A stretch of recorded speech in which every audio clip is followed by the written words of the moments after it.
সম্মানিত দর্শক, আমি এখন রয়েছি সিলেটের যে নদীতে পাথর তৈরি হয়। দেখেন, এখানে প্রচুর পরিমাণে পাথর রয়েছে। এই দেখেন, পাথর আল্লাহ রাব্বুল আলামিনের এক বিশেষ সৃষ্টি। এই যে পাথরগুলো রয়েছে ছোট ছোট, দেখেন নদীর পাড়ে অনেক পাথর রয়েছে এবং এই নদীতে প্রচুর পরিমাণে পাথর তৈরি হয়।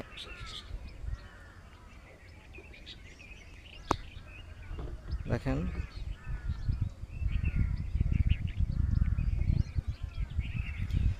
পাথর, ছোট ছোট পাথর, এই পাথরগুলো থেকে বড় পাথরে পরিণত হয়ে যায়। এটা আল্লাহ রাব্বুল আলামিনের এক বিশেষ সৃষ্টি।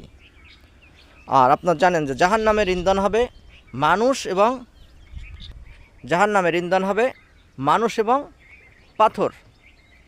জাহান্নামের আগুনকে প্রজ্বলিত করা হবে পাথর দ্বারা।